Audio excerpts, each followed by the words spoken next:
میں سنانا چاہوں گا آپ کو کہ پاکستان تحریک انصاف کے رہنماؤں نے اس دن اپنا کیا سٹانس دیا تھا، ذرا سنیے گا پھر میں سوال کرتا ہوں آپ سے۔ پی ایم ایل این کے لوگ میں یقین کے ساتھ کہہ سکتا ہوں کہ ووٹ ہمارے بڑھیں گے، کام اگر ہوں گے۔ اس کا مطلب ہے آپ نے پی ایم ایل این کے بندے توڑ لیے؟ نہیں، ہم نے نہیں توڑے، لوگوں کا ضمیر جاگنا شروع ہو گیا۔ جس کا ضمیر زندہ ہے وہ اسی کو ووٹ کرے گا جس کو اس نے پہلے ووٹ کیا۔ یہ ہارس ریڈنگ نہیں ہوگی، وہ کچھ اور ہوتا ہے۔ اگر ہارس یہ بولتے ہیں آپس میں ریڈنگ نہیں ہوگی، لوٹ کا پریشر نہیں ہے تو کیا ہے؟ زمین کے مطابق فیصلہ کریں گے، کیونکہ ناانصافی اللہ کو ناپسند ہے۔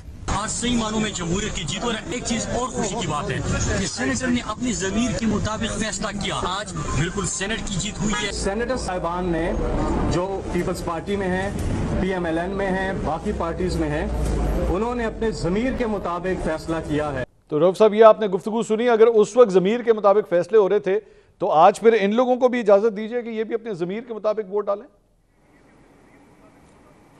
آپ کے منصور صاحب، آپ کے پروگرام میں بیٹھ کے میں نے پاسٹ میں بھی بڑے اوپنلی، بڑی بلنٹلی میں نے اکنالج کیا ہے کہ غلطیاں اگر پاسٹ میں ہوئی ہیں تو اس کا مطلب نہیں کہ ہم غلطیاں کنٹینیو کریں، ان کو فردر پرپیچویٹ کریں۔ I am one of those people basically جو کہ سب سے پہلے اپنے گریبان میں جھانک کے دیکھنے کی کوشش کرتا ہے، اور بعد میں اگر اٹھانی پڑے مجبوراً تو پھر اٹھائی جاتی ہے انگلی۔ دیکھیے، غلطیاں ہوئی ہیں، پاسٹ میں بھی ہوئی ہیں، ماضی میں بھی ہوئی ہیں، لیکن اس قسم کی غلطیاں جو کہ اس دفعہ ہوئی ہیں اور سب کے سامنے آئی ہیں، شاید وہ نہیں ہوئی، لیکن بہر صورت اس کا مطلب یہ نہیں ہے کہ میں کہوں کہ پاسٹ میں جو غلطیاں تھیں وہ غلطیاں ہونی چاہیے تھیں اور اب غلطیاں وہ نہیں ہونی چاہیے تھیں۔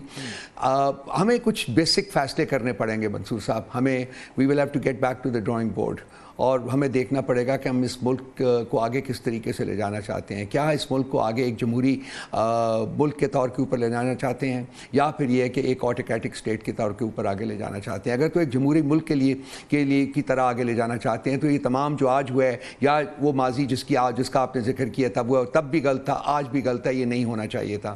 لیکن اگر ہم نے فیصلہ کر لیا ہے کہ اس کو ایک ڈسپوٹک، ایک آٹوکریٹک اسٹیٹ کے طور کے اوپر آگے لے کے جانا ہے، تو پھر تو ایسی چیزیں ہیں، پھر تو اس قسم کے کام ہوئے بھی ہیں، اس قسم کے کام اب بھی ہوئے ہیں، اس قسم کے کام ہوتے بھی رہیں گے۔ میں I am committed to a democratic Pakistan. میں فیل کرتا ہوں کہ یہ سب کچھ جو ہے یہ غلط ہے۔ رؤف صاحب، the thought is right، آپ کی بڑی اچھی جینون، مطلب پراپر جو جسے کہتے ہیں نا ٹیکسٹ بک تھاٹ جو ہے وہ بالکل کریکٹ ہے، اس میں کوئی پرابلم نہیں ہے۔ پرابلم اس کہ آپ کی پارٹی کے اندر ایک لیک آف ٹرسٹ نظر آ رہا ہے، جیسے لوگ ایک دوسرے پہ اعتماد نہیں کر رہے۔ گنڈا پور صاحب پہلے 8 گھنٹے کے لیے غائب ہوتے ہیں، اس کے بعد 28 گھنٹے کے لیے غائب ہوتے ہیں، اور جس دن یہ آئینی ترمیم ایکچولی پاس ہو رہی ہے، آپ ان کی کل کی پوری دن کی ایکٹیویٹی اٹھا کے دیکھیے، آپ کو گنڈا پور صاحب کہیں نظر نہیں آئے، کوئی ایک بیان نہیں آیا، کوئی ایک احتجاج نہیں ہوا۔ جس دن آپ کو ڈی چوک پہ ایکچولی کھڑے ہو کے احتجاج کرنا چاہیے تھا، اس دن آپ لوگوں نے احتجاج نہیں کیا، اور 15 تاریخ کو جس دن ایس سی او کے مہمان آ رہے تھے پاکستان، اس دن آپ لوگ احتجاج کرنے لگے تھے۔ اس قسم کا ایک ڈسٹرسٹ نظر آ رہا ہے پارٹی کے اندر، کوئی ورکنگ فارمولا نظر نہیں آ رہا کہ آپ لوگ ایکچولی کر کیا رہے ہیں، ڈائریکشن کیا ہے۔ چلے میں اگر آج کی بات بھی کر لوں، آج کے بعد اب آپ لوگوں کی کیا ڈائریکشن ہے، پارٹی کیا کرنے جا رہی ہے اگلے 1 ہفتے میں، 10 دن میں، 15 دن میں کیا کرنے لگی ہے؟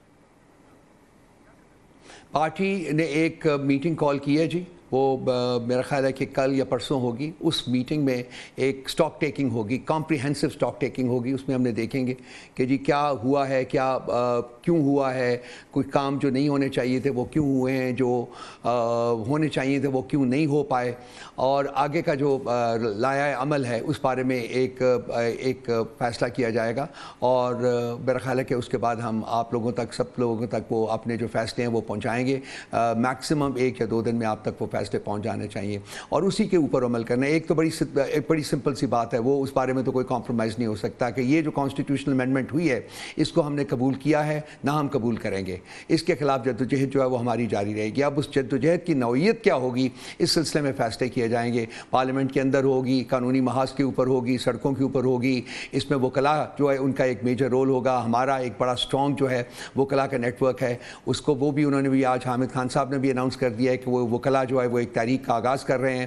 ہم وکلاء کی تحریک کو ٹوٹلی سپورٹ کریں گے، فلی ان کے ساتھ شانہ بشانہ کھڑے ہوں گے، اور اس کے علاوہ پارٹی کے پلیٹ فارم سے مختلف محاذوں کے اوپر جو میں نے کہا ہے وہ پارلیمنٹ کے اندر ہو، قانونی ہو، یا پھر یہ ہے کہ ہمیں سڑکوں کے اوپر آنا پڑے، وہ ہم سب کچھ کریں گے۔ اگر آپ یہ اسیسمنٹ کرنے جا رہے ہیں تو آبویسلی اگر آگے کی بات کر رہے ہیں تو اس کے لیے آپ کو ایک دفعہ ماضی کے اندر نظر دوڑانی پڑے گی۔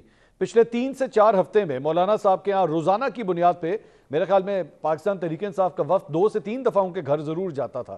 تو میں یہ پوچھنا چاہوں گا کہ پچھلے 3 ہفتے میں یہ جو ساری پریکٹس ہوتی رہی, یہ جو اتنی میٹنگز ہوتی رہی, اس کا حاصل وصول آپ لوگوں نے کیا نکالا؟ مطلب آپ لوگ آج اگر پاکستان تحریک انصاف جہاں پہ کھڑی ہے, what did you gain out of that? بہت کچھ گین کیا ہے ہم نے. میں آپ کو بتاتا ہوں, میں اگر میرے آپ ذاتی کانٹیکس میں دیکھیں تو میں کہوں گا کہ جی ایک پولیٹیکل ایسوسیشن ہماری کریٹ ہوئی ہے مولانا صاحب کے ساتھ, اور اس پولیٹیکل ایسوسیشن کو ہم نہ صرف کنٹینیو کریں گے بلکہ اس کو فردر اسٹرینتھن کریں گے, فردر براڈن کریں گے.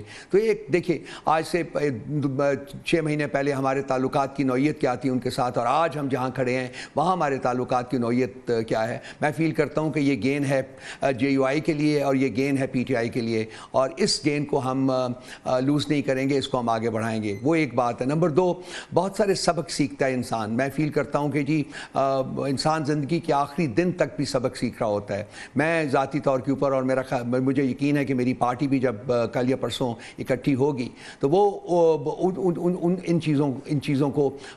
ان چیزوں کے بارے میں ڈیفینیٹلی ڈیپلی سوچیں گے کہ وہ کیا چیزیں تھیں جو کہ ہمیں کرنی چاہیے تھی لیکن ہم نہیں کر سکے, اور وہ جو وجوہات تھیں جس کی وجہ سے ہم وہ نہیں کر سکے, یا چیزیں جو نہیں کرنی چاہیے تھی وہ ہو گئی ہیں, ان کی وجوہات کے بارے میں بھی ہم ڈیفینیٹلی کوئی نہ کوئی نتیجہ جو ہے وہ نکالیں گے, اور کوشش کریں گے کہ آئندہ وہ غلطیاں جو وہ نہ ہوں, اور ہماری جو جدوجہد ہے یہ تو کنٹینیو کرے گی. اس بارے میں آپ کو ابھی کیٹیگوریکلی بتا سکتا ہوں صاحب اس ساری چیز میں